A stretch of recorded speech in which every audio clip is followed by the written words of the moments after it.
2026 ഈ വർഷത്തെ ബക്രീദ് അഥവാ ബലിപെരുന്നാൾ ഈദുൽ അദ്ഹ അത് രണ്ടുപേർ കൊണ്ടുപോയി. ഇന്നത്തെ ന്യൂജൻ ഭാഷയിൽ പറഞ്ഞാൽ രണ്ടുപേർ തൂക്കി.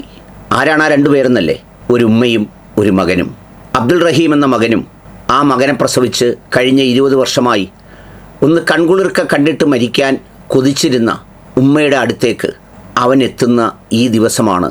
പ്രത്യേകിച്ച് ആ ഉമ്മയുടെ ഉള്ളിൽ 1000 പെരുന്നാളിനേക്കാൾ ഏറ്റവും മനോഹരമായ നിമിഷങ്ങളാവും അവിടെ ഉണ്ടാവുക. ഊഹിക്കാനാവുമോ നിങ്ങൾക്ക്? എനിക്ക് കഴിയില്ല.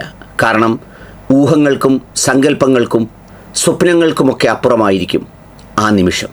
എയർപോർട്ടിൽ ഇറങ്ങി പുറത്തേക്കിറങ്ങുമ്പോൾ അബ്ദുൾ റഹീം എന്ന 20 വർഷക്കാലം പുറം ലോകം കാണാതെ കിടന്ന ഒരു മനുഷ്യൻ പൊട്ടിക്കരയുന്നൊരു രംഗമുണ്ട്.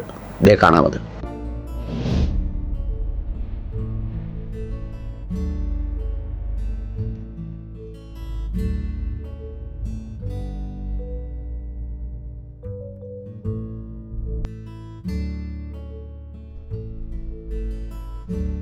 കണ്ടല്ലോ, ആരാണ് കരഞ്ഞു പോകാത്തത്? 20 വർഷം നമ്മുടെ നാട്ടിലെ പോലെ പരോളുകളില്ലാതെ ഇടവേളകളില്ലാതെ സ്വന്തം നാടും വീടുമൊക്കെ 20 വർഷങ്ങൾക്ക് ശേഷം കാണുമ്പോൾ എന്തെല്ലാം മാറ്റങ്ങൾ ഉണ്ടായിട്ടുണ്ടാവും. പക്ഷേ ഒരു മാറ്റവും ഉണ്ടാകാത്ത ഒരു ഹൃദയമേ ഈ ഭൂമിയിലുണ്ടാവും. അത് ആ ഉമ്മയുടെ ഹൃദയമാണ്. ആ ഉമ്മയുടെ ഹൃദയത്തിൽ ആ മോനോടുള്ള ഭാവത്തിന് ഒരു മാറ്റവും ഉണ്ടാവില്ല.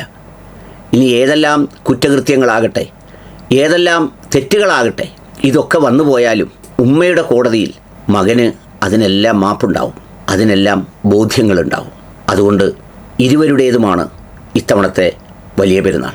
ഒപ്പം ഇതിനുവേണ്ടി പാടുപെട്ട ഒരുപാട് മനുഷ്യരുണ്ട്.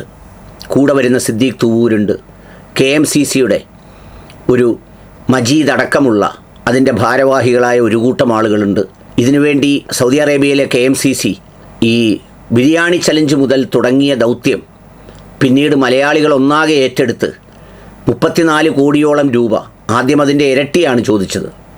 അത് കഴിയില്ലെന്ന് അവരോട് പോയി കണ്ട് സംസാരിച്ച് അവരെ അതിനൊക്കെ പ്രേരിപ്പിച്ച KMCCയുടെ central committee chairman president CP Mustafa അടക്കമുള്ള ഒരുപാട് ആളുകളുടെ കഠിന പരിശ്രമം, പിന്നീട് ഇടതടവില്ലാതെ സഹായപ്രവാഹമായി പെയ്തിറങ്ങിയത്. അതൊന്നും പെയ്തിറങ്ങിയത് ഈ പറയുന്ന മകന് വേണ്ടിയാണ് എന്നെനിക്ക് അഭിപ്രായമില്ല. ആ ഉമ്മയ്ക്ക് വേണ്ടിയായിരുന്നു. ആ ഉമ്മയുടെ കണ്ണീരിനായിരുന്നു, ആ ഉമ്മയുടെ സങ്കടത്തിനായിരുന്നു.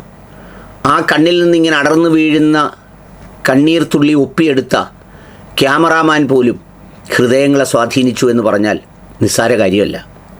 ഒടുവിൽ അവൻ നാട്ടിലേക്കെത്തി ഉമ്മയെ ഇങ്ങനെ വാരി പുണരുന്നൊരു നിമിഷമുണ്ടല്ലോ, ഈ പ്രകൃതി ഒന്നാകെ ചിലപ്പോൾ ആ നിമിഷം നിശ്ചലമായിട്ടുണ്ടാവും. അത്രമേലുണ്ട് ഉമ്മയുടെ ഹൃദയത്തിൻ്റെ ആഴം. അതെ, അവരിരുവർക്കും ഇന്ന് മധുര പെരുന്നാളാണ്. അവർക്കാണ് ശരിക്കും പെരുന്നാൾ. അവരാണ് ലോകത്തൊരു പക്ഷേ ഈ പെരുന്നാൾ ഇങ്ങനെ സ്വന്തമാക്കിയവർ. സന്തോഷത്തോടെ സുഖമായി ഒത്തിരി കാലം ഇരുവർക്കും ചേർന്ന് ജീവിക്കാൻ കഴിയട്ടെ എന്ന് ആത്മാർത്ഥമായി ഞാനും പ്രാർത്ഥിക്കുന്നു. ഒപ്പം ഉമ്മമാരുടെ കണ്ണീരിന് ശമനമുണ്ടാകട്ടെ എന്നും മരണപ്പെട്ടുപോയ ഉമ്മമാർക്ക് പരലോകം വിജയകരമാകട്ടെ എന്നും പ്രാർത്ഥിക്കുന്നു.